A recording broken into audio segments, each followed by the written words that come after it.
सावित्री 2 बेटों की माँ थी। उसे इस बात पर बड़ा घमंड था। वो मानती थी कि बेटे घर की शान होते हैं।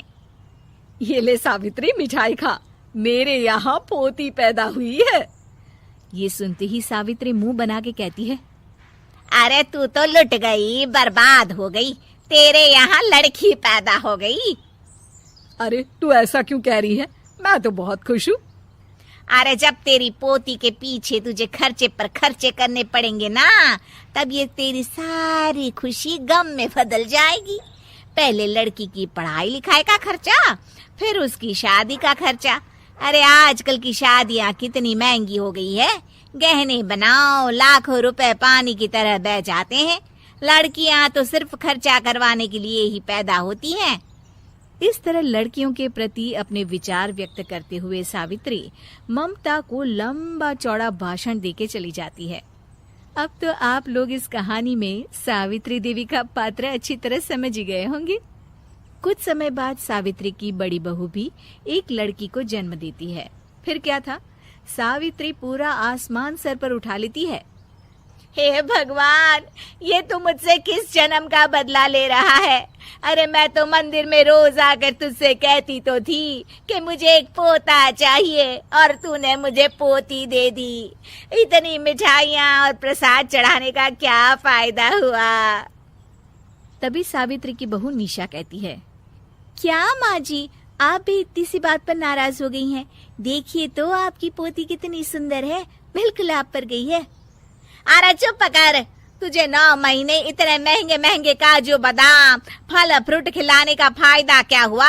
मेरे तो सारे पैसे बर्बाद हो गए। ये सुन सावित्री का बड़ा बेटा अजय कहता है, माँ, तुम सिर्फ नाम के लिए 2020 में रहती हो। असल में तुम्हारा दिमाग सैकड़ों साल पुरानी सोच रखता है। आज के जमाने में लड़का और लड़की में कौन फर्क करता है? मैं तो बहुत खुश हूँ कि भगवान ने मुझे लक्ष्मी के रूप में बेटी दी है। लेकिन सावित्री पर अजय की बातों का कोई असर नहीं होता। नालायक, अपनी पत्नी की जबान बोल रहा है। मेरा बड़ा बेटा तो हाथ से गया। लेकिन सावित्री देवी हार मानने वाली नहीं थी। वो पोते की चाह में अपने छोटे बेटे विजय की शादी करवा देती है। कुछ समय बाद आखिरकार वो दिन आ ही जाता है जब सावित्री की छोटी बहू गर्भवती हो जाती है। सावित्री इतनी खुश हो जाती है कि वो बच्चे के जन्म से पहले ही सारे मोहल्ले में ढिंढोरा पीटने लगती है। ये क्या सावित्री, तू तो पोते के जन्म से पहले ही मिठाई बांट रही है। पहले पोता पैदा तो होने दे, और फिर क्या पता अगर पोते की जगह पोती पैदा हो गई तो। ये सुन सावित्री चिढ़ जाती है। अरे अपनी काली जबान मत चला, मेरी मिठाई खा के मेरा ही बुरा सोच रही है। बड़ी आई, ला मेरी मिठाई वापस कर। देख लेना, इस बार मेरे यहाँ पोता पैदा होगा, पोता। लेकिन ठीक इसका उल्टा होता है। सावित्री की छोटी बहू भी एक लड़की को जन्म देती है। सावित्री फिर से रोना धोना शुरू कर देती है और अपनी छोटी बहू को कोसते हुए भला बुरा कहने लगती है। देखते ही देखते ये सावित्री की रोज की आदत हो जाती है।